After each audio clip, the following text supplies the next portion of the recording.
Soyez bénis, mes bien-aimés. Aujourd'hui, nous sommes là, à l'heure de la passion.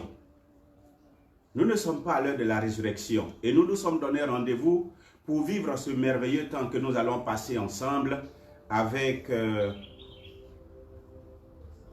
tous nos enfants, mais en particulier avec le Seigneur Jésus-Christ, qui est le personnage principal au cours de cette passion. C'est lui qui mérite d'être regardé et d'être vu.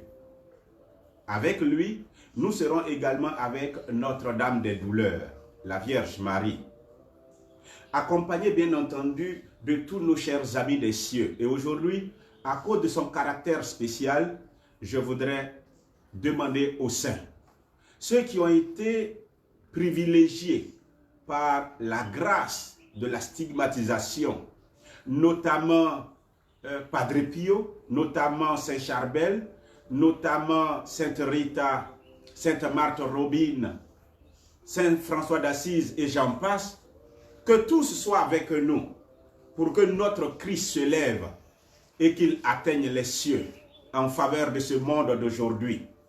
En fait, c'est un cri de cœur que nous voulons lancer, mais un cri du nom de Jésus-Christ, au travers de ce chant béni que nous connaissons tous, Yeshua. Oui, Yeshua, car nous voulons simplement élever nos voix vers l'Éternel, le Dieu d'Abraham, le Dieu d'Isaac, le Dieu de Jacob, pour qu'il puisse entendre le nom de son Fils et faire descendre son regard sur cette terre d'aujourd'hui. Une terre en péril, un monde en flammes. Un monde en flammes, comme pouvait le dire et à son âme Billy Graham. Le monde d'aujourd'hui est en flammes et il attire la vengeance.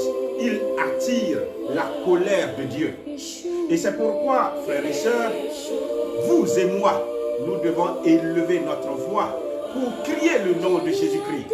Car le nom de Jésus-Christ fait taire la vengeance de l'Éternel. En ce monde en péril et en flammes, à cause de ce que de mes propres yeux, au travers des films que nous avons regardés, nous avons vu des hommes aller avec des hommes.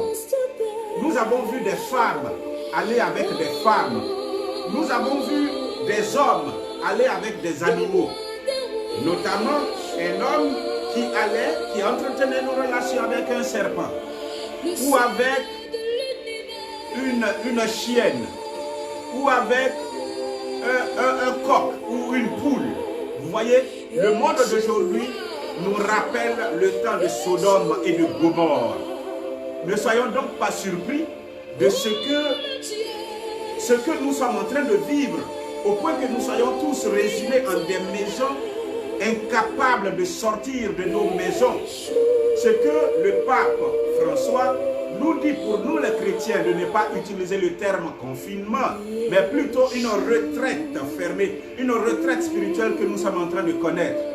Oui, parce que au temps des Hébreux, quand tous les Égyptiens étaient confinés dans les maisons, les Hébreux étaient en train de manger des viandes grasses.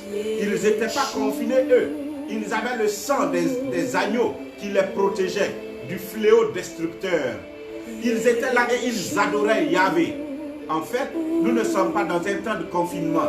Nous sommes rassemblés tous en famille dans des maisons pour pouvoir bénéficier de la grâce du Saint-Esprit, dans la prière, dans la louange et dans l'adoration. Frères et sœurs, c'est pourquoi vous et moi nous devons crier le nom de Jésus. Car le nom de Jésus, au vu et aussi de tout ce que je dis, Yeshua, c'est ce nom béni qui peut nous aider en ce jour. Vous et moi adorons, adorons, adorons Yeshua.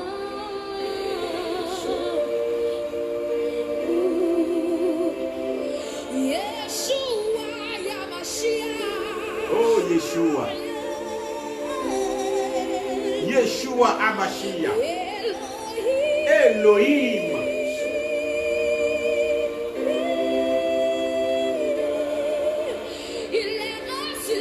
Il est ressuscité. Il est sorti du tombeau. Je te parle de Jésus, je te parle de Yeshua. Il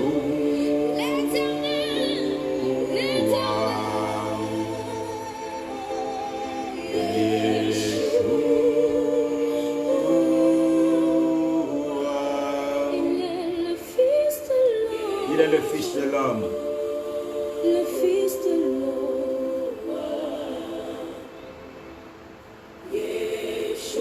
Oh Yeshua, nous t'appelons. Yeshua, nous t'invoquons. Yeshua, c'est ton nom que nous élevons dans les cieux, afin que le regard du Père soit posé sur nous. Oh Yeshua, sois attentif au cri de notre cœur. Tu l'as dit avant de monter. Tout ce que vous demanderez au Père en mon nom, il vous l'accordera. Nous crions Yeshua. Et je veux que là où tu te tiennes, que tu dises Yeshua. Crie ce nom, car il va attirer sur nous, non pas la colère de Dieu, mais il va attirer la miséricorde de Dieu. Il va attirer la faveur de Dieu. Car la colère de l'Éternel est à son comble, à cause de ce que nous vivons en ce monde aujourd'hui. Et toi et moi, nous devons être les prophètes de ces derniers temps. Comme Noé était un prophète dans son temps, lorsque le déluge devait arriver. Comme Abraham et Lot étaient des prophètes en leur temps, quand Sodome et Gomorrhe devaient être détruits. Oh Yeshua, nous élevons nos voix vers toi.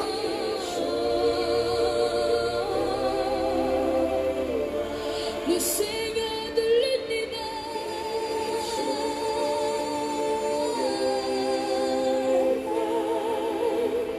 Yeshua, Yeshua.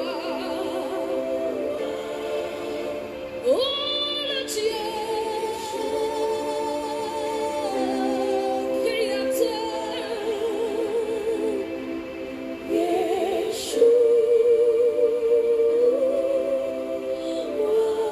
Alléluia. Oh Yeshua, comme ce nom est merveilleux, comme ce nom est doux à entendre, ne serait-ce que le prononcer attendrit le cœur de l'Éternel, le Dieu d'Israël, le Dieu des Hébreux. Je t'aime Yeshua, je t'adore Yeshua, je te loue Yeshua, Fils unique du Père Tout-Puissant, Yahvé Sabaoth, Fils unique de Marie, la femme comblée de grâce, celle qu'on appelle l'Immaculée Conception. Et je voudrais vous saluer Seigneur, je voudrais vous louer Seigneur, je voudrais vous glorifier Seigneur. Tu es mon Seigneur et tu es mon Dieu. Et en ce soir, tes enfants et nous, nous sommes là rassemblés afin d'invoquer ton nom. Car nous croyons que seul ton nom est capable de toucher le cœur de Dieu. Tu es le sacrifice vivant par lequel Dieu se laisse toucher. Sois béni Seigneur, sois loué Seigneur, sois glorifié Seigneur. Alors frères et sœurs, évidemment nous avons parlé de Yeshua, un nom merveilleux, un nom glorieux, un nom béni, mais nous devons retenir ceci, il est l'unique dont le nom a été capable de réaliser une telle révolution dans le monde. Une révolution qui va marquer l'histoire de l'humanité. Il y a des hommes qui ont existé. Salomon a existé. Il était glorieux en son temps. Abraham a existé. Adam a existé. Tous ont existé. Mais il y a un seul, dont le nom marque l'histoire de l'humanité entière. Et ce personnage béni, c'est Jésus. Et c'est pourquoi j'avais voulu que vous et moi, que nous crions son nom, car son nom nous fait du bien. Il dit, en mon nom, il y a des signes qui vont accompagner ceux qui croiront le nom de Jésus. Alors, puisque l'histoire de l'humanité a été bouleversée, nous devons comprendre que c'est une révolution qu'il est venu accomplir en ce monde, mais c'est une révolution de l'amour. Une révolution de l'amour. Il va réaliser cela au travers du texte, un vieux texte, et je vais vous le prendre, et vous allez comprendre ce que c'est que l'amour. C'est Ésaïe, au chapitre 53. Il est dit ceci. Vous allez écouter, c'est le passage du serviteur souffrant. Évidemment, révolution d'amour, là où l'amour est, là il y a la souffrance. Il est écrit, qui a cru à ce qui nous a été annoncé? à qui le bras de l'Éternel s'est-il révélé. Il s'est élevé devant lui comme un rejeton, comme une racine qui sort d'une terre assoiffée. Il n'avait ni apparence, ni éclat pour que nous le regardions, et son aspect n'avait rien pour nous attirer. Méprisé, abandonné des hommes, hommes de douleur et habitués à la souffrance, semblable à celui devant qui l'on se voile la face. Il était méprisé, nous ne l'avions même pas considéré. Certes, ce sont nos souffrances qu'il a portées, c'est de nos douleurs qu'il s'est chargé, et nous l'avions considéré comme atteint d'une plaie, comme frappé par Dieu et humilié. Mais il était transpercé à cause de nos crimes, écrasé à cause de nos fautes, et le châtiment qui nous donne la paix est tombé sur lui. Et c'est par ses meurtrissures que nous sommes guéris. Nous étions tous errants comme des brebis, comme suivant sa propre voie. Et l'Éternel a fait tomber sur lui la faute de nous tous. Il a été maltraité. Il s'est humilié. Et il n'a pas ouvert la bouche, semblable à l'agneau qu'on mène à la boucherie, à une brebis muette devant ceux qui l'attendent. Il n'a pas ouvert la bouche. Il a été transporté par la violence et le jugement. Dans sa génération, qui s'est soucié de ce qu'il était retranché de la terre des vivants? À cause des crimes de mon peuple, de la plaie qui les avait atteints, on a mis sa tombe parmi les méchants, son sépulcre avec le riche, quoiqu'il n'ait jamais commis de violence et qu'il n'ait pas eu de la bouche. Il a plu à l'Éternel de le briser par la souffrance. Après s'être livré en sacrifice de culpabilité, il verra une descendance et il prolongera ses jours. Et la volonté de l'Éternel s'effectuera par lui. Après les tourments de son âme, il rassasiera ses regards par la connaissance qu'ils auront de lui. Mon serviteur juste justifiera beaucoup d'hommes. Il se chargera de leurs fautes. C'est pourquoi je lui donnerai beaucoup d'hommes en partage. Il partagera le butin avec les puissants, parce qu'il s'est livré lui-même à la mort et qu'il a été compté parmi les coupables, parce qu'il a porté le péché de beaucoup et qu'il a intercédé pour tous les coupables. Quand nous lisons ce texte, on parle du serviteur souffrant. Évidemment, personne ne peut comprendre que ce serviteur souffrant, ce n'est rien d'autre que Jésus-Christ. Il est venu actualiser cela lorsque l'heure fut arrivée. Dans Jean au chapitre 12, la Bible nous dit ceci. C'est pour cette heure que je suis venu dans le monde. Maintenant, le prince de ce monde est jugé, il est condamné. Et moi, quand je serai élevé, j'attirerai à moi toutes les âmes. C'était de manière prophétique que Ésaïe avait parlé pour signifier de quelle manière celui qui allait venir accomplir la révolution de l'amour allait finir ou allait vivre son temps. Et c'est ce temps-là qu'on appelle la passion. Il est presque 15 heures, pour ne pas dire les 15 heures et même presque 30. Et c'est justement vers ces heures-là que ce serviteur souffrant est mort à Jérusalem. Mais vous avez entendu le texte qui a été lu. Qui pouvait se soucier de celui-là? Qui pouvait comprendre ce qu'il était en train de vivre? Qui pouvait comprendre que ce qu'il était en train de traverser était justement une œuvre de Dieu? Quelque chose que Dieu a positionné pour que la gloire de l'Éternel se manifeste. C'est une dimension prophétique d'un événement qui allait justement sauver l'humanité. En Ésaïe au chapitre 53, verset 1, comme nous venons de le lire, il est dit, qui a cru à ce qui nous a été annoncé? Qui a cru à ce qui nous a été annoncé? Il est dit au verset 3, nous ne l'avions même pas considéré. Voilà quelqu'un qui est venu vivre un fait, mais le monde s'en fout. Le monde n'arrive même pas à le reconnaître. Il dit, nous l'avons considéré comme frappé par Dieu. Autrement dit, pour les hommes, ce qu'il était en train de vivre, c'était parce qu'il a péché et Dieu était en train de le frapper à mort. Il a péché et le sort des pécheurs de grand chemin, c'est la croix. Voici comment on considérait ce qu'il était en train de vivre. Or, de manière prophétique, Ésaïe avait parlé autrement. La Bible dit, il est venu dans le monde, mais le monde ne l'a même pas connu. Jean au chapitre 1, verset 10. Et au verset 11, on dit, il est venu parmi les siens. C'est-à-dire, en son peuple. Mais eux, ils ne l'ont même pas reçu. Ils ont refusé de le recevoir. C'est pourquoi, en un jour grand comme celui-ci, il va vivre quelque chose de douloureux. Vous savez, tout ce qu'il a vécu, en réalité, la Bible continue de parler de cela. Ésaïe 53, verset 4 à 6, il dit, ce sont nos souffrances qu'il a portées. Vous comprenez? Tout ce qu'il avait vécu, c'était pour un but. Ce sont nos souffrances qu'il a portées. C'est de nos douleurs qu'il s'est chargé. Transpercé à cause de nos crimes. Écrasé à cause de nos fautes.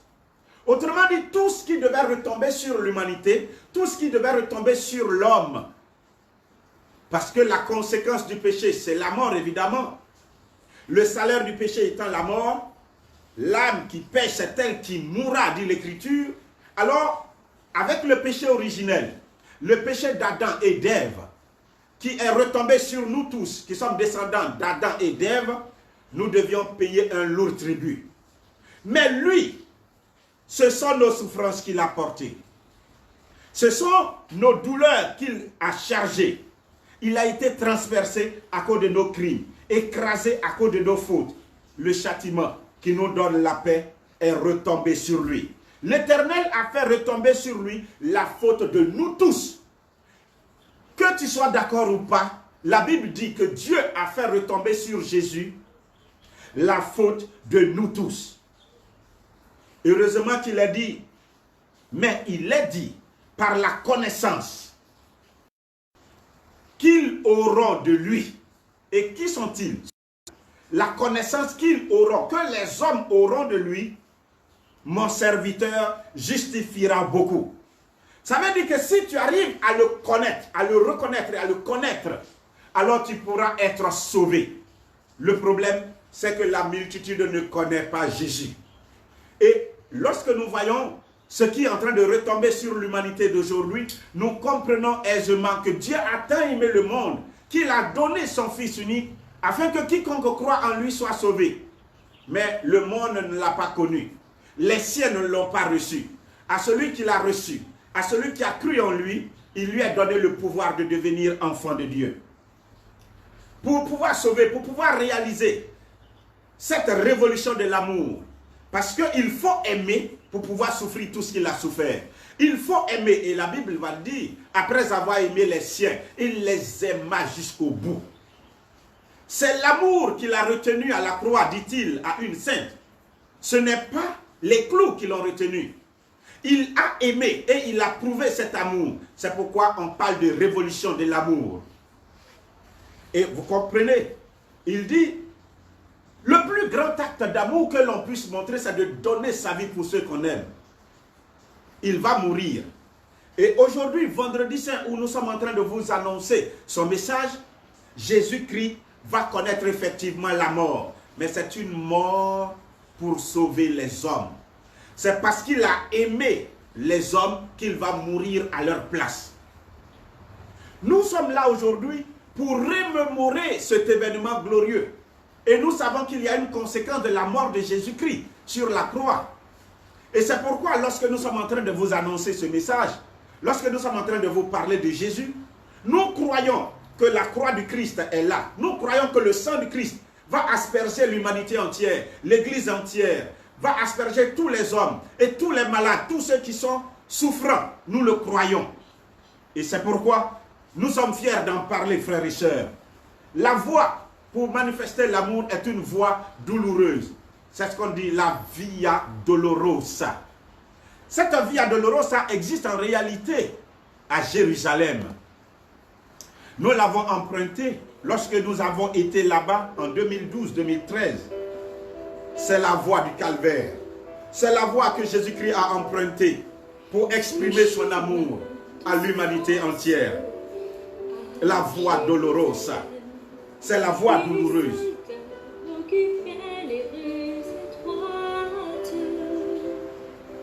Et la foule tenta de voir celui qui devait mourir sur la croix.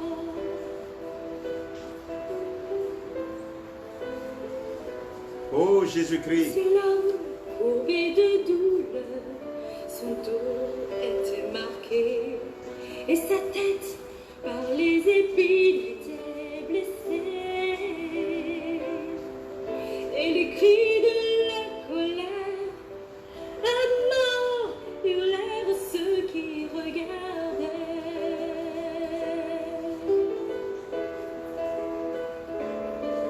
Sur le chemin de souffrance, sur la voie de la douleur, comme un agneau vint le Christ, au roi sauveur. Il choisit ce chemin dans son amour, pour toi, pour moi. Sur le chemin de souffrance jusqu'au bout. Voie de douleur, chemin de souffrance. Du calvaire. Voie de douleur, chemin de souffrance. C'est pourquoi on va l'appeler homme des douleurs, familier à la souffrance. J'ai vécu au cœur de Jérusalem. Et cet homme s'est tu malgré le poids du bois. Sur ce chemin si long, on réclama son sang, son âme, sa vie.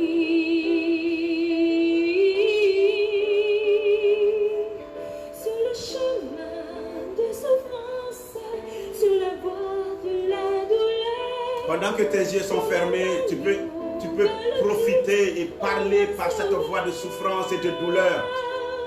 Il choisit ce chemin. Oh, nous te louons, homme de douleur, familier à la souffrance.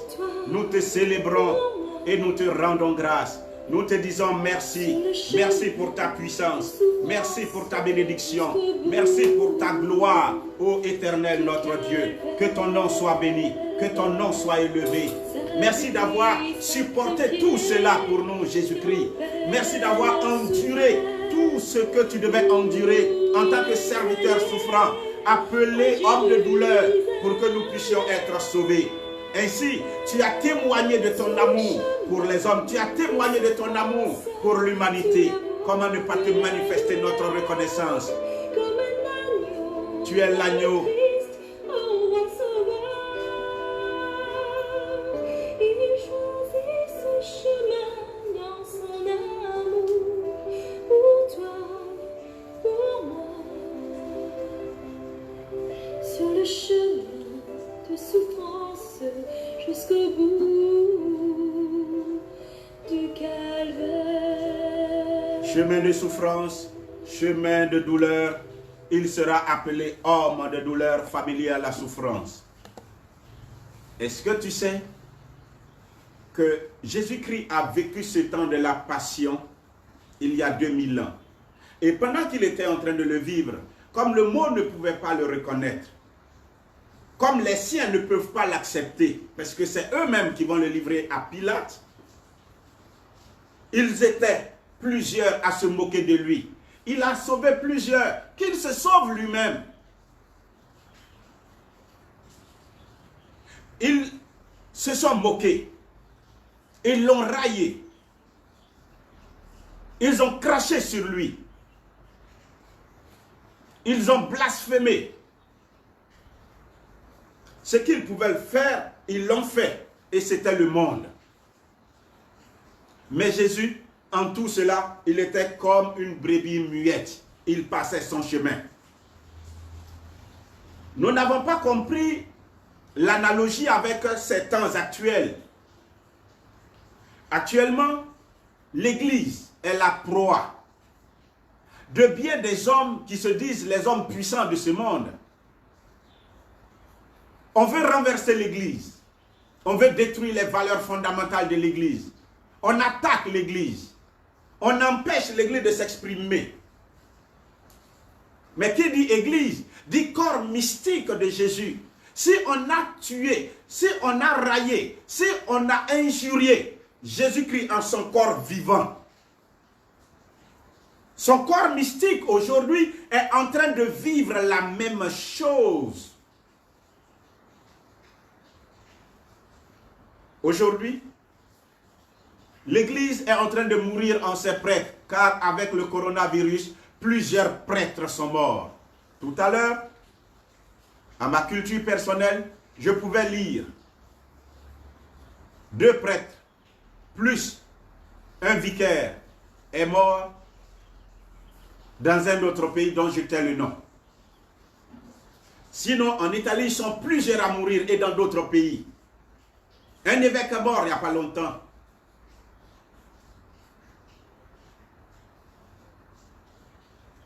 Au cœur de l'Église, qu'on a pu infiltrer, on a pu détruire en son fond la valeur même de l'Église. Aujourd'hui, si ce n'est pas le fonctionnarisme, ceux qui viennent travailler dans l'Église se prennent pour des fonctionnaires. C'est le matérialisme. En fait, on veut pas de Dieu. L'homme est prêt à tuer Dieu de ce qu'il a créé lui-même.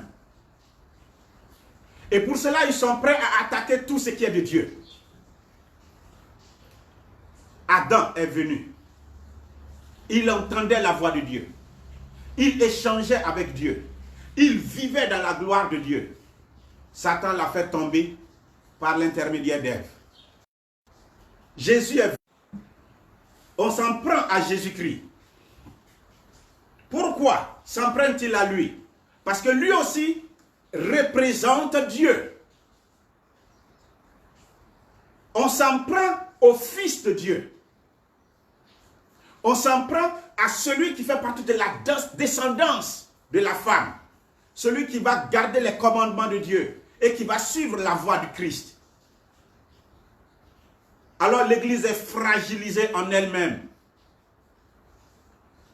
Tous ceux qui sont dans l'Église aujourd'hui et qui travaillent dans l'Église, sont-ils de Dieu? Sans parler, sans dire un nom, on a vu des gens qui ont été, des papes, qui ont été empoisonnés.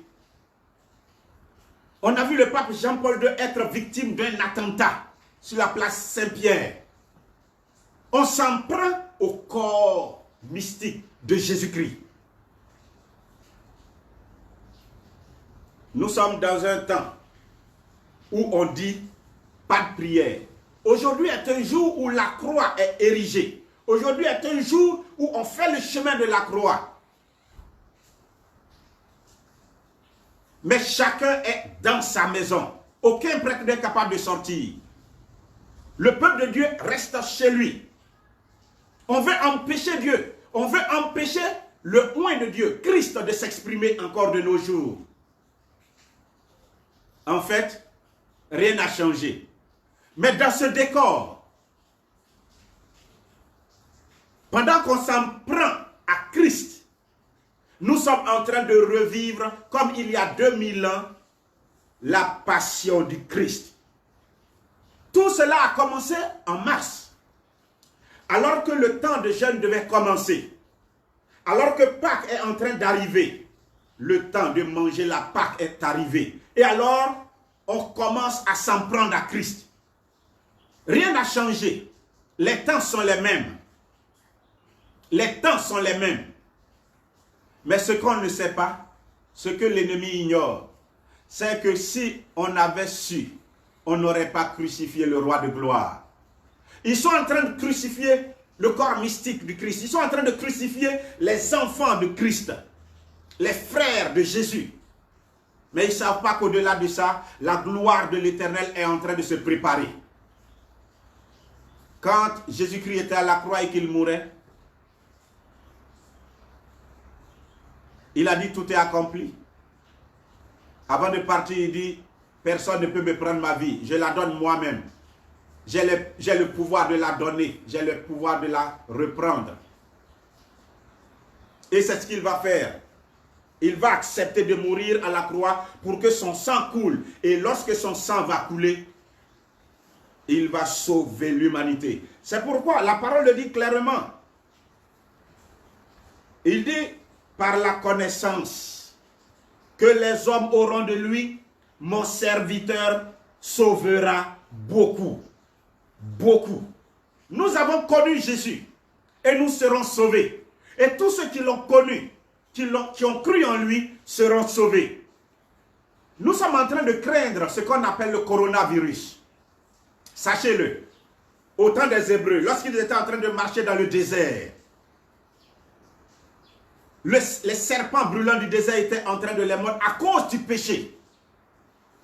Et ils ont crié à Moïse. Et Moïse a crié à l'Éternel. Et l'Éternel a fait lever le serpent de bronze sur une perche. Et tous ceux qui étaient mordus par un serpent à cause de leur péché, lorsqu'ils regardaient au serpent des reins, ils étaient guéris. Et Jésus-Christ va dire en Jean au chapitre 3, verset 14, de même que le serpent de bronze fut élevé dans le désert, et tous ceux qui étaient mordus par le serpent, lorsqu'ils le regardaient, étaient sauvés, de même, le Fils de l'homme sera élevé. Et quiconque croira en lui aussi sera sauvé. Car Dieu a tant aimé le monde qu'il a donné son Fils unique, afin que quiconque croit en lui ne périsse pas, mais qu'il soit sauvé. C'est pourquoi je dis, nous serons sauvés. Coronavirus, d'accord.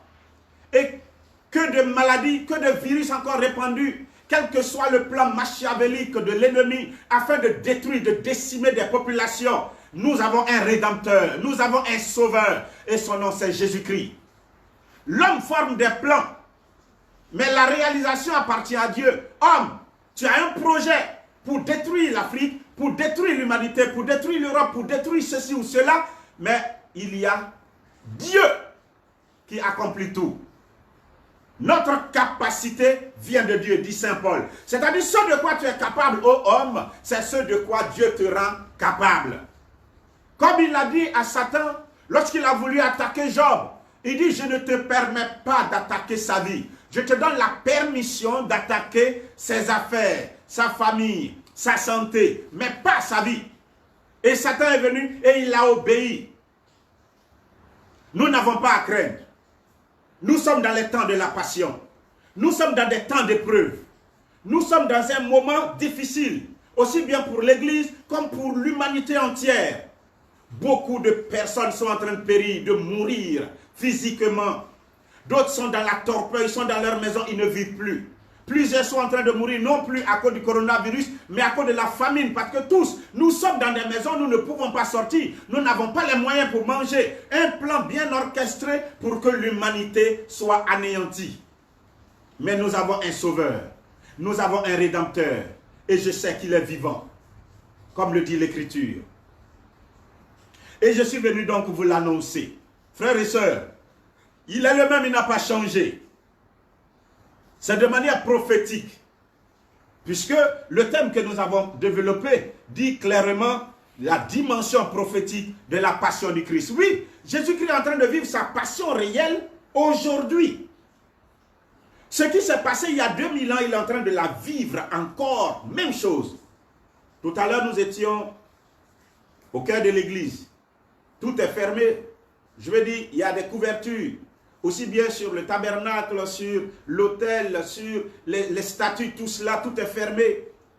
Mais nous croyons que Jésus-Christ est présent. Et nous l'avons adoré. Et nous avons fait le chemin de croix. Et lorsque nous avons commencé notre temps, le ciel s'est assombri. Tellement assombri que ça m'a rappelé lorsque Jésus-Christ devait mourir sur la croix. Le ciel s'était assombri. Et je lui ai dit, tu es en train de nous faire revivre ce que tu as vécu il y a 2000 ans, Seigneur Jésus-Christ. Pour que le ciel soit dégagé, il l'a plus sauvagement. Et je crois au travers de ces gouttes de pluie que c'était une aspersion du sang de l'agneau. Quand il était sur la croix, il a dit tout est accompli. Sur la croix, il n'était pas en train de rire. Il dit Père, Père, pourquoi m'as-tu abandonné? Mais pendant qu'il criait, le sang giclait de ses mains, le sang giclait de son côté qui a été transpercé, le sang giclait de ses pieds. Son dos était lacéré et partout c'était le sang. J'invoque une aspersion puissante du sang de l'agneau sur nos vies, en ce lieu où je me tiens comme dans cette ville, comme partout en Afrique, comme partout en Côte d'Ivoire et comme partout dans le monde entier, sur tous les malades, sur tout le monde. Et j'élève la croix du Christ, où Jésus-Christ s'était élevé, afin que quiconque croit en lui soit sauvé. Cette croix, je l'élève au-dessus de l'humanité entière. Dans le ciel de ce monde, j'élève la puissante croix du Christ. Nous avons beaucoup à vous dire, mais nous sommes tenus dans le temps. Et c'est pourquoi je veux qu'on médite ensemble la passion du Christ, vous et moi. Afin que tu comprennes cette dimension prophétique et comment nous pouvons jouir de ce que Christ a souffert en sa passion. La passion du Christ commence en ceci, au travers des différentes stations. On parle de la première station, justement, qui est la condamnation. Jésus est condamné. En quoi la condamnation peut t'intéresser, toi, frère? Je vais te faire comprendre l'écriture, frère. Il est écrit que le salaire du péché, c'est la mort. L'âme qui pêche, c'est elle qui mourra. C'est l'écriture qui dit. Il se trouve que toi, je ne sais pas si tu as péché comme moi, je suis un pécheur. Seulement, je crois en l'écriture qui dit tous ont péché et sont privés de la gloire de Dieu. Tu as péché, ton papa a péché, ton grand-père a péché, ton arrière-grand-père a péché, tous ont péché. Ceux qui viendront derrière sont marqués de la marque du péché originel, comme Caïn a été marqué. Le péché originel est sur nous tous. Et tous ont péché et sont privés de la gloire de Dieu.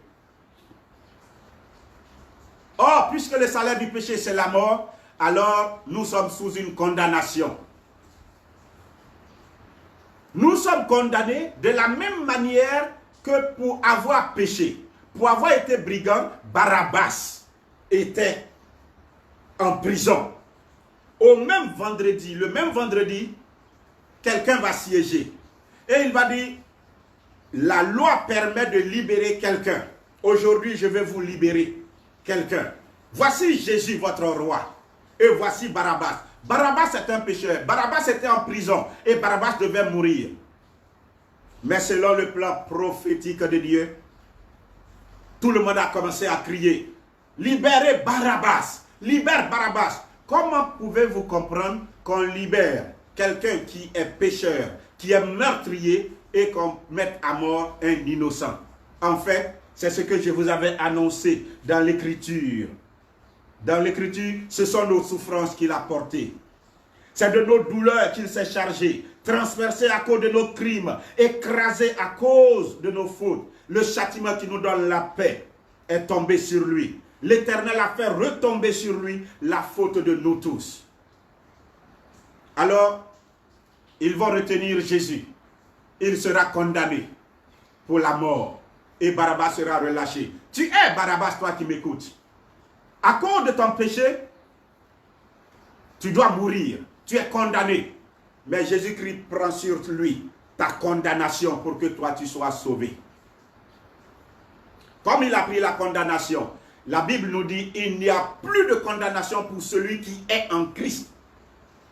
Autrement dit, ta foi en Jésus et l'accueil que tu fais de Jésus-Christ te donne de ne plus être sous une condamnation. Quand je parle de condamnation, c'est sur tous les plans. La maladie ne peut pas te condamner, le sida ne peut pas te condamner, le coronavirus ne peut pas te condamner, rien ne peut te condamner, le péché ne peut pas te condamner. C'est pourquoi Saint Paul dit, ô mort, où est ton pouvoir?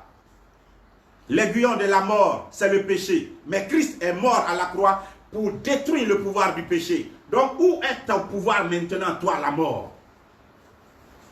Quand Jésus-Christ a accepté de prendre sur lui la condamnation, alors il s'est chargé d'une croix.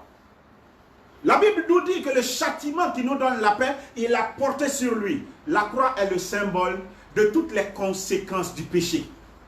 Quand tu pêches, il y a des conséquences sur ta vie. Mais Jésus-Christ est venu porter cette croix. La croix est la lourdeur de ton péché. La croix est la conséquence de ton péché. La croix est les troubles, le manque de paix, les maladies, les désunions, la haine, etc. Tout ce qui est comme conséquence du péché que tu as hérité ou du péché que tu as occasionné toi-même. Il a pris ça comme une croix. C'était une croix. En réalité, il n'a jamais péché. Il n'avait pas besoin de croix. Mais lui, il prend ça parce qu'il a voulu sauver l'humanité. Il a voulu te sauver, toi qui m'écoutes. Et il prend cette croix. Il se charge de cette croix. Évidemment, il va tomber tout de suite. Est-ce que quelqu'un est là pour m'écouter ce soir? Jésus-Christ va tomber. Vous allez vous rendre compte qu'il va tomber 3 fois. Souvenez-vous, au désert, il a été tenté 3 fois. Et il n'a pas succombé. Mon roi de gloire n'a pas succombé. Et il a accompli sa mission merveilleusement. Mais il dit, cette heure est l'heure. C'est pour cet instant-là que je suis venu dans le monde. Prenez mon corps, mangez-le. Mon sang, buvez-le. Il doit être versé pour vous, pour la rémission de vos péchés. Autrement dit, il doit mourir. Donc il accepte la chute, il accepte la défaite, il accepte de tomber pour que toi qui es tombé, que tu puisses te relever. 3 tentations, il a été brave. À Gethsemane, il a eu besoin de 3 pour l'accompagner, Pierre, Jean et Jacques. Comme une réponse par rapport à sa chute, plutôt aux tentations. Ces 3 individus qu'il a appelés, il voulait qu'ils le soutiennent. Qu'ils le soutiennent pour qu'il ne tombe pas. Mais ils ont dormi. Par rapport aux 3 tentations, il a été fort. Il a accompli son ministère. Mais cette fois-ci, c'est l'heure où il est livré. Pierre, Jean et Jacques ont dormi. Et ne soyez pas étonnés que Jésus-Christ ait dit, Père, ôte de moi cette coupe. C'est parce qu'il a fléchi un peu en ce moment-là. Quand il est revenu, il s'est rendu compte qu'il dormait. Il a compris pourquoi il n'avait pas assez de force et d'audace pour aller jusqu'au bout. Il est reparti pour prier parce qu'il s'est rendu compte qu'il ne pouvait compter sur personne. Toi aussi, tu ne peux compter sur personne. Dans ta faiblesse, tu ne peux compter sur personne. Compte sur Dieu seul. Il est allé. Et pendant qu'il priait, sa sueur est devenue du sang. Et un ange est venu pour le fortifier. Parce qu'il n'a pas pu avoir le secours de Pierre, de Jean et de Jacques. Et alors, ça va se traduire clairement dans le chemin de croix. Il va tomber 3 fois.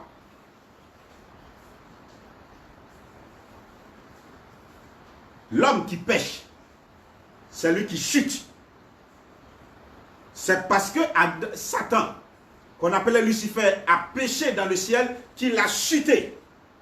Et la chute, chaque chute de Jésus était une manière de nous montrer que lorsque nous péchons, la conséquence c'est les chutes. Nous chutons. Tu ne peux pas pécher et rester debout. Quand le fils prodigue a péché, il a chuté et sa condition était misérable. Quand il est revenu, alors il a retrouvé sa position. Dans cette affaire, il y aura 3 personnes également qui vont le consoler, qui vont venir l'aider. Si Pierre, Jean et Jacques ne l'ont pas soutenu, la première personne, 4e station, c'est la Vierge Marie, qui vient à sa rencontre. La 5e station, c'est le Cyrénéen, Simon de Cyrène. Et la 6e station, c'est Sainte Véronique qui va prendre un mouchoir pour essuyer son visage. 3 personnes pour le soutenir, pour lui exprimer de l'amour, pour dire nous sommes avec toi, nous t'aidons, nous te supportons, allons jusqu'au bout. Vous savez, nous avons toujours fait le chemin de la passion sans comprendre réellement son sens.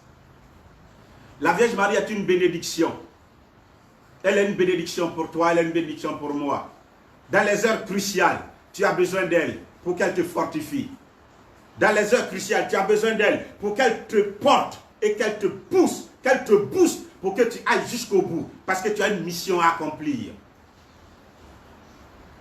Padre Pio, avant de quitter le monde, a dit, je vais vous donner mon testament et je vais vous laisser mon héritage, le rosaire et la Vierge Marie. Il sait pourquoi il le disait. Padre Pio était un grand saint. Padre Pio a fait des choses incroyables, mais il dit, Marie et le rosaire. Saint Charbel donne comme un moyen pour tenir debout en ces temps. En ces temps actuels, il est venu apparaître à un jeune en 7 ans. Actuellement, pendant que je suis en train de vous parler, il s'est manifesté à quelqu'un, Saint Charbel, et il a dit, priez la Vierge avec le chapelet, le 11 du mois. Le jeune ne savait pas de quel 11 il était question. Mais là, nous sommes demain au 11 avril. Et donc, ils sont en train de dire, il nous faut faire le rosaire ou le chapelet demain 11 avril. Pour avoir la couverture de la Vierge. Marie est une bénédiction. Mais là n'est pas le souci. On va continuer rapidement. On va continuer parce que le temps presse.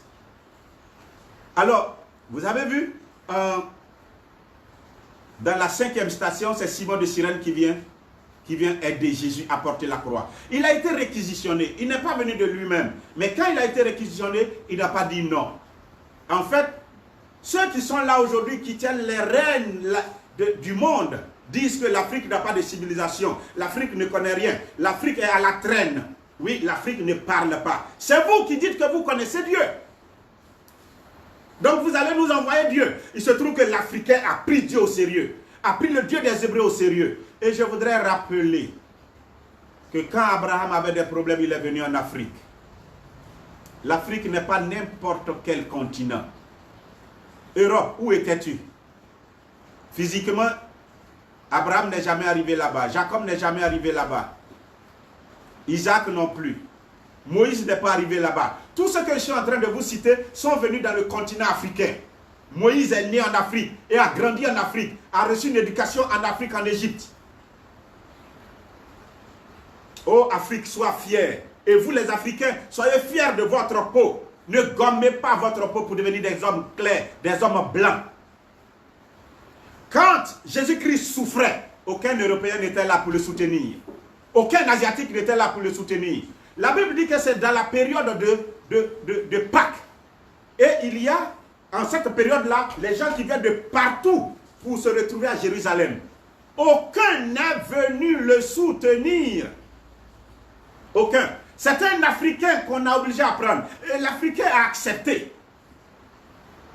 Et je voudrais rappeler à l'Éternel, oh Jésus, tu étais tout petit. Quand on a voulu te tuer, tu es venu en Afrique.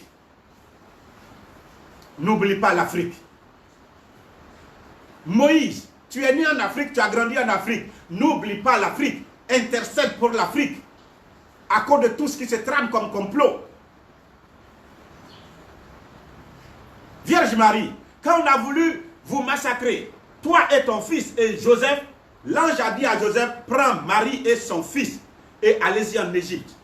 Vous êtes venus en Afrique, tes pas ont foulé le sol de l'Afrique. Oh Marie, n'oublie pas l'Afrique.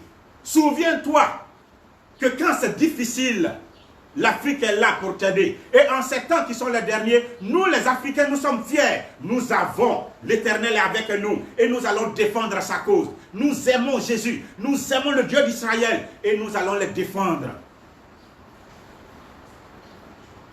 Quand Jésus souffrait, comme il souffre aujourd'hui, aujourd'hui tout le monde renie Dieu, on ne veut pas de Dieu. Partout dans tous les continents, c'est ce qu'on ne peut pas croire qu'on voit. L'Afrique a embrassé la croix, comme Simon de Cyrène. L'Afrique souffre, mais elle accepte Jésus-Christ. Je comprends parfois ceux qui disent, vous avez votre Dieu africain et vous laissez votre Dieu pour prendre le Dieu des Blancs. Dieu est Dieu, il n'est pas un Dieu pour les Blancs, il est Dieu pour tous.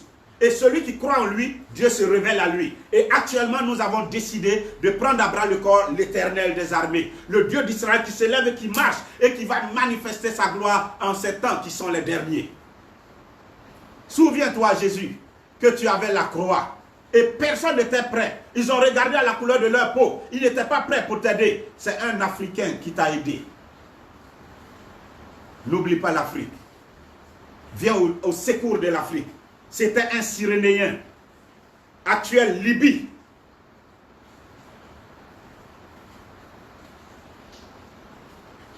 Sainte Véronique va venir quand il est retombé pour essuyer son visage. Est-ce que tu sais que à cause du péché, à cause de ta manière de vivre, selon Romain, on dit, à cause de toi, on dit du mal de Dieu. Le nom de Dieu n'est plus sanctifié.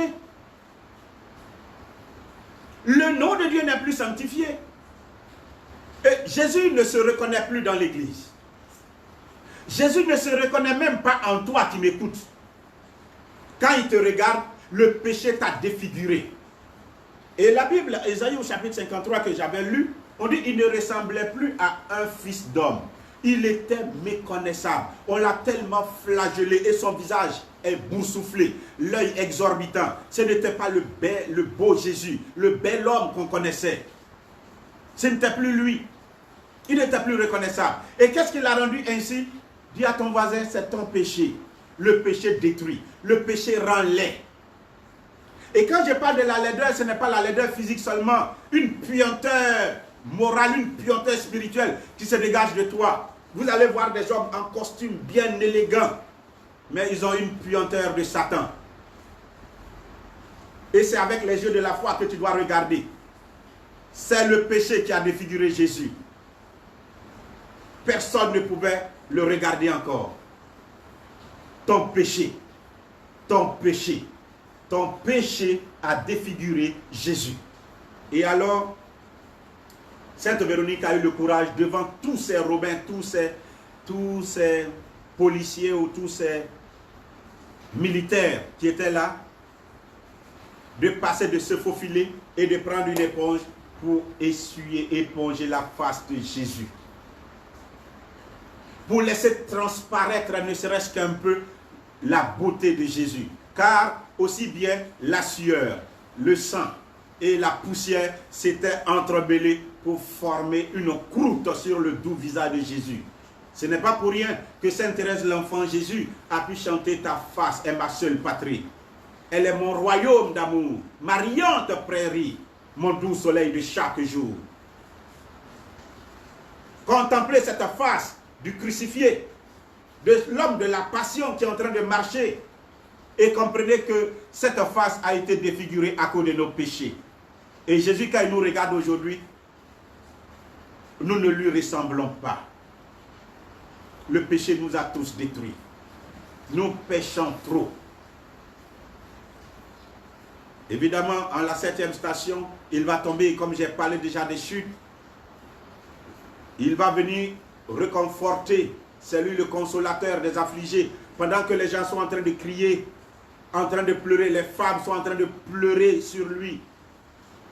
Il dit, ne pleurez pas pour moi, pleurez plutôt pour vous-même. Qu'est-ce que l'homme peut faire à Jésus? Quand ils sont venus pour l'attraper, il a posé une seule question. Il dit, qui cherchez-vous? Quand il a parlé, eux tous ils sont tombés à terre. Et il est reparti vers eux. Il dit, je vous dis, je vous repose la question. Qui cherchez-vous? Il dit, Jésus. Il dit, c'est bien, c'est moi. Et il a donné ses mains et ils l'ont attaché comme un agneau qu'on mène à l'abattoir. Toi, homme, qu'est-ce que tu peux faire à Jésus? La Bible dit que les gens avaient voulu le tuer, le jeter depuis un escarpement, depuis une colline. Mais la Bible dit qu'il est passé au milieu d'eux, ils n'ont même pas su comment il est passé. Tu peux faire quoi à Jésus? De son vivant, tu ne peux pas. Ce n'est pas maintenant qu'il est ressuscité que tu pourras faire quelque chose. Tout ce qu'il permet de faire, c'est ce qui arrive. Et je veux que l'homme comprenne cela. Que quelqu'un dise amen fort. Là où tu es, dis amen fort. Ton Dieu est vivant et il est puissant. Ce qu'il veut, c'est ce qu'il accomplit. Et nous en sommes fiers. Alors, la 10e station est très marquante. La Bible dit qu'il a été dépouillé de ses vêtements. On lui a arraché tout. En fait, le péché rend ignoble.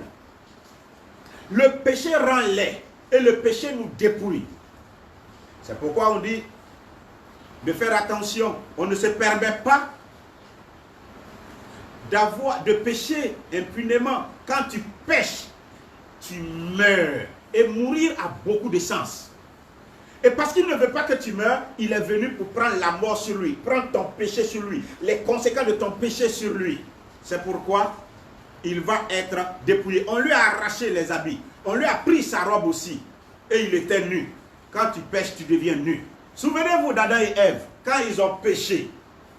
Quand Adam et Ève ont péché, Adam a vu qu'il était nu, Ève s'est rendu compte qu'elle était nue, et quand l'Éternel, ils ont entendu ses pas, ils sont allés se cacher. Et Dieu dit, mais pourquoi vous vous cachez?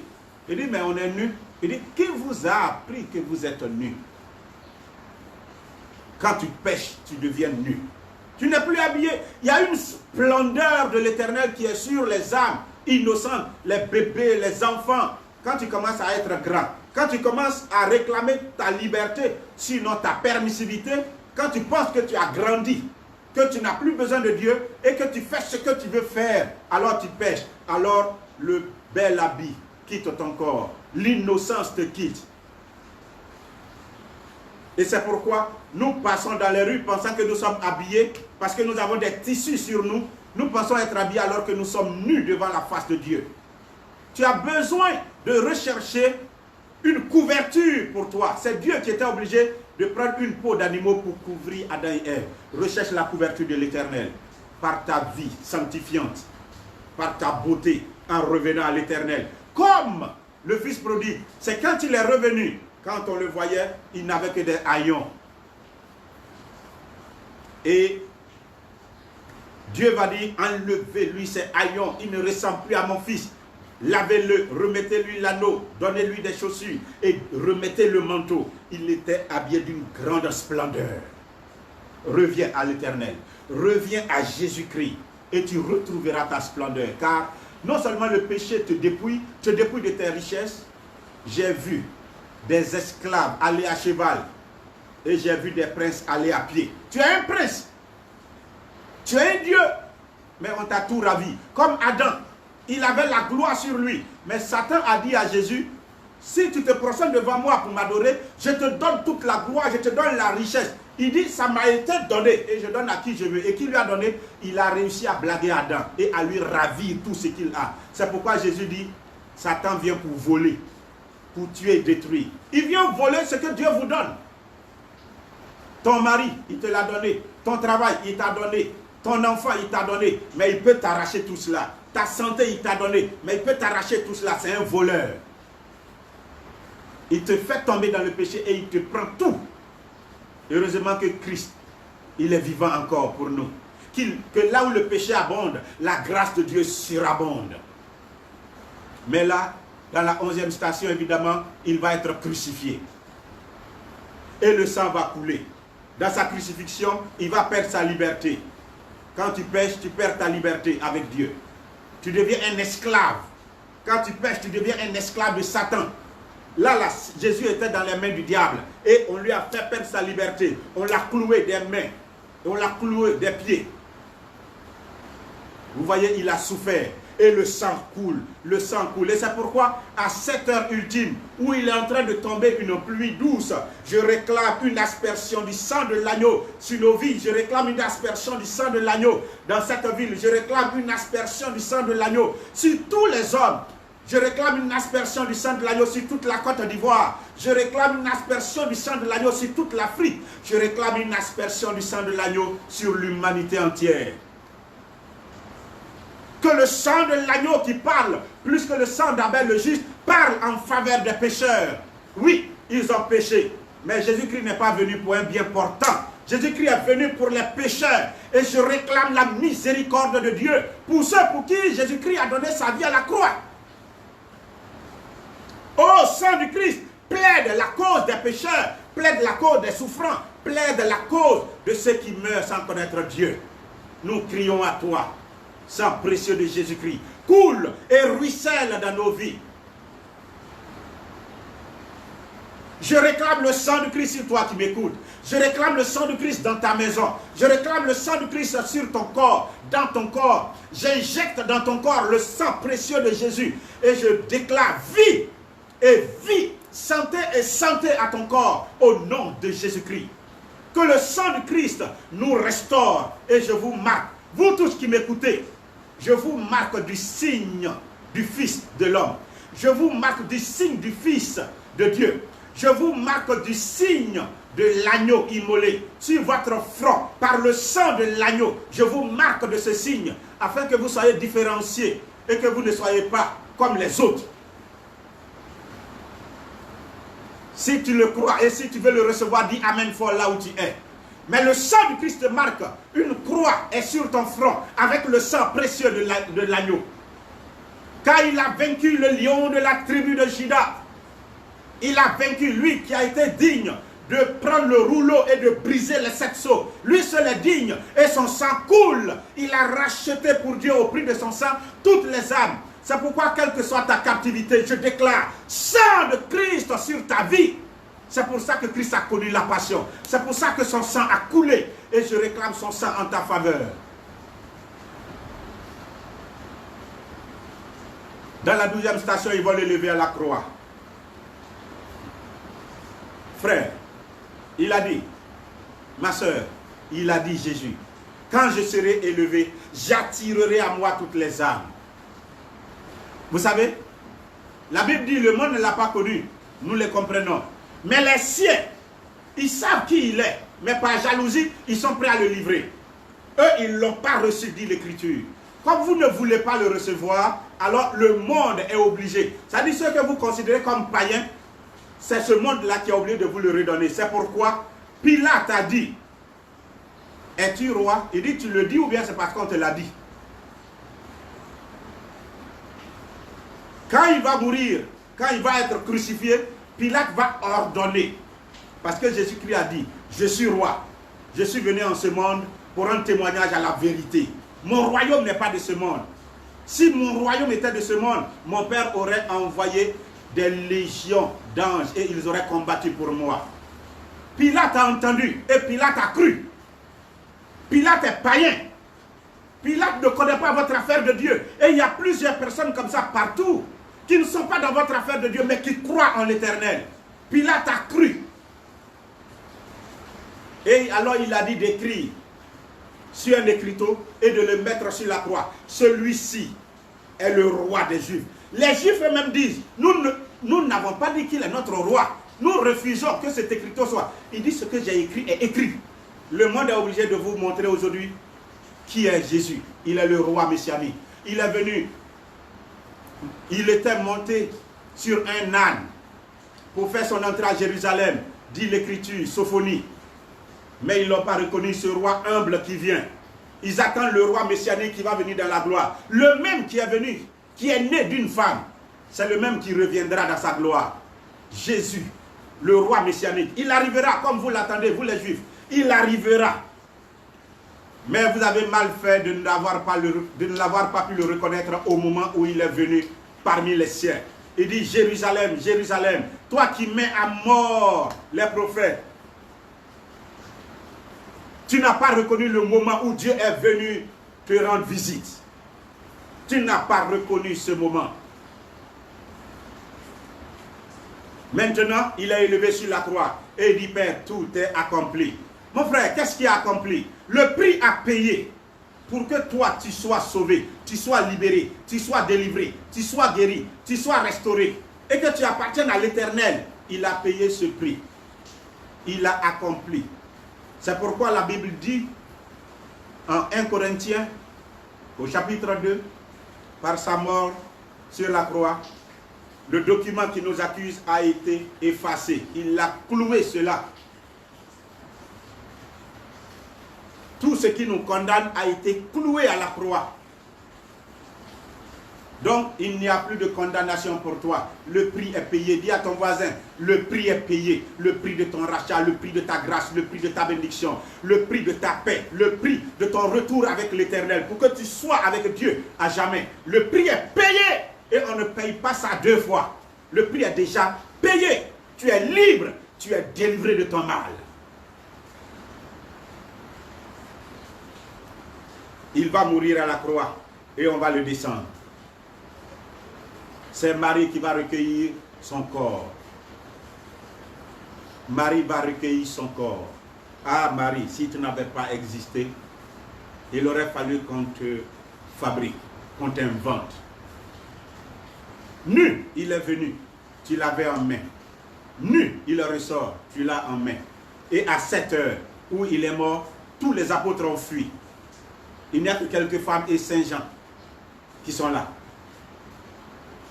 L'espoir de ce que Christ est venu faire en ce moment ne repose sur une seule personne. C'est autour d'elle que tous gravitent. Et son nom, c'est Marie. C'est pourquoi on l'appelle Notre-Dame de l'Espérance. Vous qui ne voulez pas Marie, vous qui n'aimez pas Marie, vous qui blasphémez, attention, vous ne la connaissez pas. Entrez dans la pensée de Dieu. Cherchez à savoir qui elle est en réalité. On n'insulte pas, on n'injure pas les êtres glorieux du ciel impunément.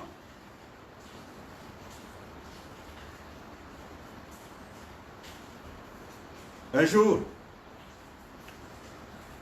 dans mon pays, je quittais une ville et j'allais à la capitale Abidjan. Et le car dans lequel j'étais, en ce moment, je n'avais pas de véhicule. Ce car, ma voisine directe était une dame que je ne connaissais pas, elle ne me connaît pas. Mais à peine je me suis assis, elle me dit « Salut voisin ». Je dis « Salut ». On n'a plus rien dit. Pratiquement, nous étions en train de... Le voyage a duré à peu près 2h30 de temps.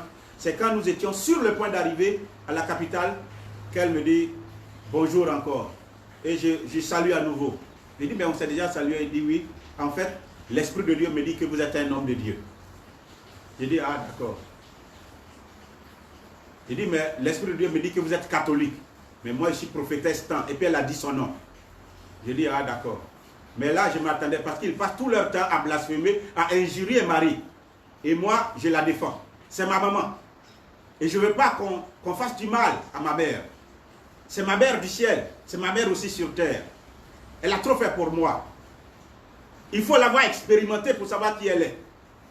Autant je vous parle de Jésus, autant je peux vous parler de l'Éternel, de Yahvé, je peux vous parler du Saint-Esprit, je peux vous parler aussi de Marie. Et alors, elle me dit, vous les catholiques, vous ne savez pas. Alors là, tous mes radios étaient en ébullition. On dirait un volcan endormi depuis des millénaires et qui s'apprête à bouillir.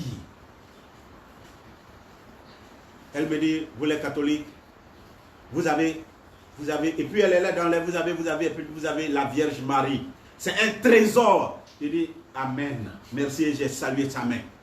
J'ai dit, tu as parlé français. Je m'attendais à autre chose, mais là tu as parlé. Il dit, mais vous l'avez, mais vous ne la connaissez pas.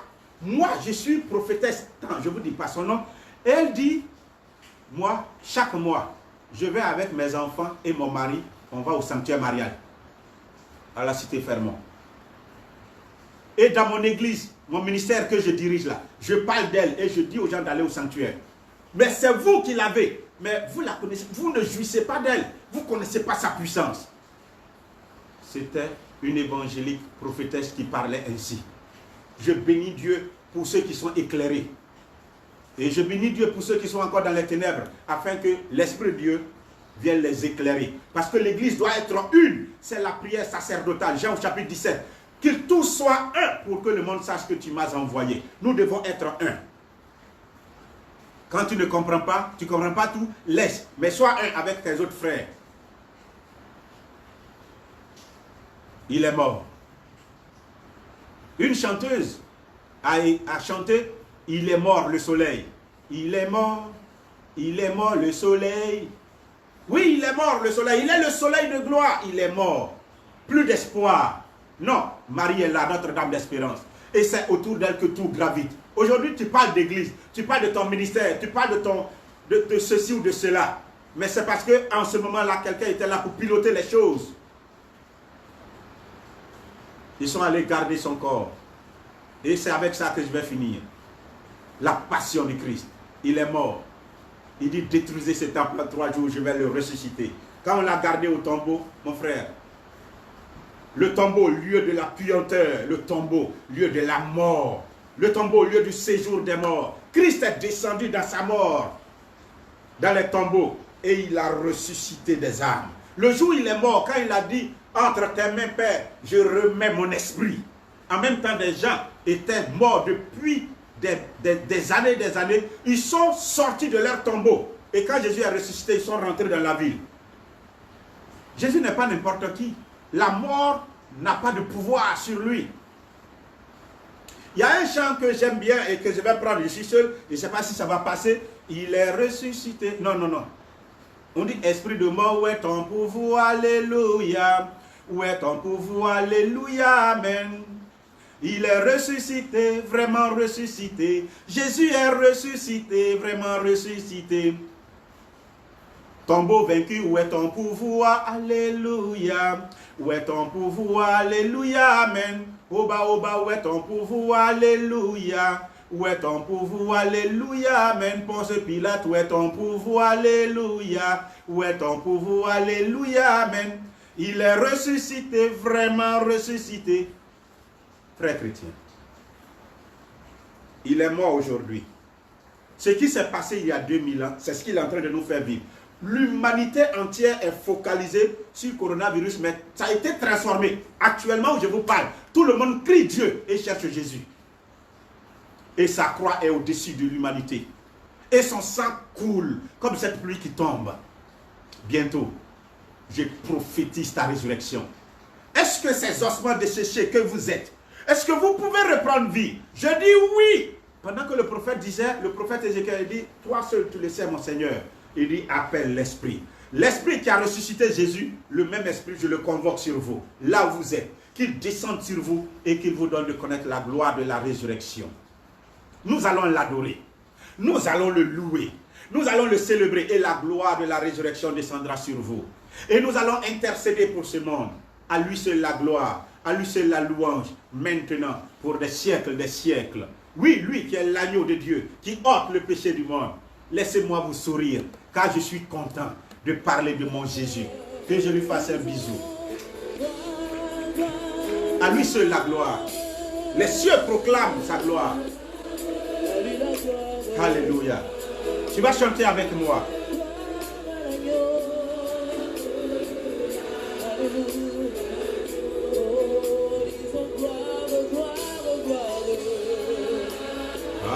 Celui dans les cieux raconte la gloire.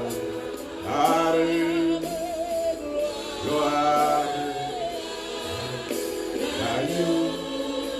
Alléluia. Oh, gloire. À celui qui est grand, à celui auquel nul n'est semblable, nous disons gloire à ton nom, Dieu. À celui qui est élevé au-dessus de toutes les... Il est élevé au-dessus de tout. Il est élevé au-dessus de ta tombe, de tout ce que tu vis, de ton coronavirus et de tout ce qui arrive à l'humanité. Et il a tout en contrôle dans sa main.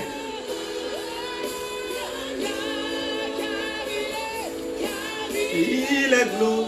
Oh, leur temps et moi, pour voilà, c'est pas la même chose, donc je les laisse chanter. Nous, on a appris les cantiques là au ciel, là-bas, donc notre temps et leur, oui, là, c'est pas la même chose. Voilà. Donc chante de tout ton cœur, si toi tu as appris ça aussi. Nous élevons nos voix pour l'adorer. L'agneau est souverain. Ah, il est glorieux et digne de régner. L'agneau est souverain.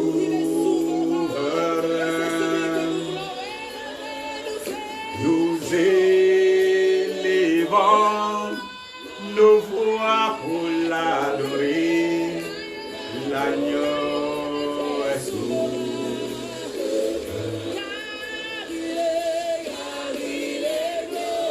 Alléluia. Il est glorieux. À lui la louange, à lui la gloire, à lui la puissance, maintenant et à jamais. Il est glorieux. Alléluia. Frère, je vais prier pour toi et nous allons partir. Là où tu te tiens, je veux que tu élèves la voix et que tu bénisses ton Dieu. Que tu bénisses ton Dieu. Que tu le loues. Que tu le glorifies. Que tu lui rendes grâce pour le prix de l'amour. Il est venu accomplir une révolution d'amour.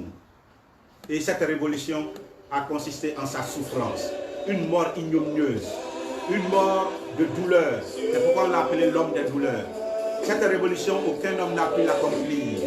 Mais aujourd'hui, à cause de ce qu'il a souffert et de ce que nous sommes en train de vivre en ce vendredi saint, je veux que tu parles à ton Dieu. Et je veux que tu l'appelles. Je veux que tu l'invoques. Je veux que tu lui dises, j'ai besoin de toi. Et je veux que tu intercèdes pour l'Église. Que tu intercèdes pour l'humanité entière, pour les malades du corona, du sida, du cancer, où qu'ils soient, dans les hôpitaux, dans leurs maisons.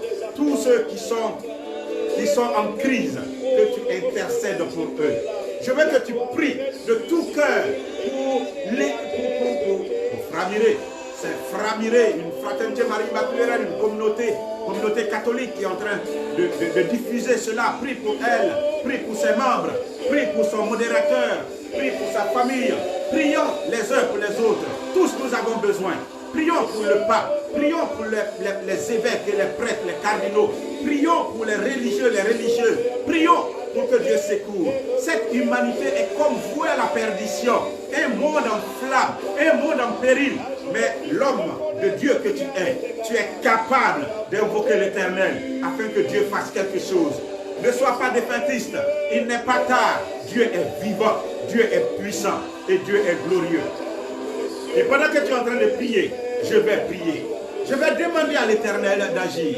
Ô Père, Seigneur du ciel et de la terre, nous te louons, nous te glorifions, nous te rendons grâce et nous te bénissons. Tu es le Dieu d'Abraham, tu es le Dieu d'Isaac, tu es le Dieu de Jacob, tu es le Dieu de nos pères. En envoyant Jésus-Christ en ce monde, tu as donné la possibilité aux hommes de savoir qui tu es. Il a dit, il est venu pour qu'ils te connaissent et qu'ils connaissent celui que tu as envoyé, afin de garantir leur vie éternelle, afin qu'ils soient donc sauvés. Ils ne te connaissaient pas, l'homme ne te connaissait pas, mais tu as envoyé Jésus-Christ pour qu'il soit sauvé et que dans la paix avec toi, il puisse te connaître. Je vais te rendre grâce pour ce jour merveilleux où ton fils est mort à la croix. Il était à la croix, il a souffert. Avant d'arriver à la croix, il a souffert. Il est passé de main en main. Je dis, il a souffert en son âme. Il n'avait personne pour le soutenir. Et je voudrais que tu considères tout ce qu'il a enduré, tout ce qu'il a souffert pour bénir tes enfants, pour accorder ta miséricorde à tes enfants. Ils sont plusieurs ceux qui nous écoutent. Ils sont plusieurs ceux qui nous suivent. Et je voudrais au travers de prier pour ceux à qui ils vont parler de ce message. Je voudrais prier pour ceux aussi qui ne sont pas en direct, mais qui vont écouter ce message après. Que la puissance de ta miséricorde descende sur eux. À cause de la prière du Christ à la croix, il a dit, Père, pardonne-leur. Ils ne savent pas ce qu'ils font. Considère le cri de cœur de ton fils bien-aimé, sinon sa mort à la croix serait vaine. Considère son sacrifice au risque de rendre vaine tout ce qu'il a enduré. Donne crédit à tout ce qu'il a enduré et sauve l'humanité et sauve le monde. Sauve le monde. Si l'alliance conclue avec les hommes au temps de Noé, au travers de l'arc-en-ciel, t'a empêché d'anéantir l'humanité, à combien plus forte raison l'alliance faite avec le sang de l'agneau. À cause de cette alliance conclue, cette alliance éternelle, à cause de son sang qui a coulé, je te prie, Père, de sauver l'humanité, de sauver ceux qui sont sous le pouvoir du coronavirus, de sauver tous les malades qui sont sous le pouvoir du cancer, des maladies dites incurables. Seigneur, que le sang du Christ qui donne la vie les sauve, les retire de la mort et les délivre de tout mal. Que là où l'enfer a élu domicile, qu'il déménage au nom de Jésus-Christ. Père, je pose la main sur les malades. Tu as dit, vous imposerez les mains sur les malades, ils guériront. Et je crois en ta parole. Où qu'ils soient, pendant qu'ils me suivent, que ma main soit posée sur eux. Et que la puissance, au nom de Jésus-Christ, la puissance du Saint-Esprit, les délivre de tout mal. Soyez guéris et que le sang du Christ vous restaure et vous rachète. Je prie pour le salut des âmes. Je prie pour la conversion des pécheurs. Je prie pour les âmes du purgatoire. Aujourd'hui est un grand jour. Qu'elles connaissent le salut et la délivrance. Qu'elles soient apaisées. Je prie pour tous ceux qui sont dans des maisons, disent-elles, confinés d'après eux, mais en retraite pour les chrétiens, afin que tu les visites. Seigneur Jésus-Christ, souviens-toi que tous étaient apeurés et étaient dans une maison. Lorsque tu étais ressuscité, tu allais leur rendre visite. Les murs ne t'ont pas empêché d'aller les visiter. Et tu as montré tes plaies à Thomas. Va, révèle-toi en cet homme. Tu peux sauver le monde, Seigneur Jésus-Christ. Tu peux sauver les pécheurs, Seigneur Jésus-Christ. Notre salut est en toi seul. Tu peux l'accomplir. Je te prie, non seulement pour l'Église que tu as établie comme ta représentation du royaume des cieux sur terre, je te prie, selon que tu as prophétisé, les portes de la mort ne prévaudront pas contre elle. Je prie afin que tu la visites, que tu la pardonnes, que tu lui accordes ta miséricorde par le prix de ton sang et que le Saint-Esprit restaure l'Église, renouvelle l'Église. Je te prie pour mon pays, la Côte d'Ivoire. Je te prie pour que tu fasses descendre ton précieux sang pour détruire, pendant que la croix est dressée en ce jour, tout autel diabolique, tout ce qui ne confesse pas Jésus-Christ, ton nom, Seigneur. Que tout ce qui ne confesse pas Jésus-Christ, dans tous les carrefours, dans toutes les villes, que tout cela soit brisé, démoli, que tout cela soit anéanti, oh mon Dieu. Que ton sang pulvérise tout cela et que la puissance du feu de ton esprit anéantisse le règne de l'enfer. Oh mon Dieu, que ton sang nettoie, que ton sang purifie toutes les villes de la Côte d'Ivoire, que ton sang purifie toutes les âmes de la Côte d'Ivoire, que ton esprit vienne et renouvelle les choses en Côte d'Ivoire. Comment ne pas te louer, comment ne pas te glorifier, comment ne pas te bénir. Oh Seigneur Dieu notre Père, merci d'avoir été avec nous et merci pour ta puissance, merci pour ta bénédiction maintenant et à jamais au nom de Jésus-Christ. Que quelqu'un dise Amen fort. Seigneur, pendant que nous sommes en train de dire au revoir à tes enfants, merci pour ta gloire, merci pour ta grâce, merci pour ta puissance, merci pour ta bénédiction. Merci, oh mon Dieu, pour ce que tu as accompli aujourd'hui. Nous croyons que tu étais au rendez-vous et nous croyons que même si nous ne sommes pas là, tu es là par ton esprit. Oh Jésus, tu es là réellement et tu continues d'agir. À toi la gloire, à toi la louange, à toi l'honneur, maintenant et pour les siècles des siècles. Amen. Merci Seigneur.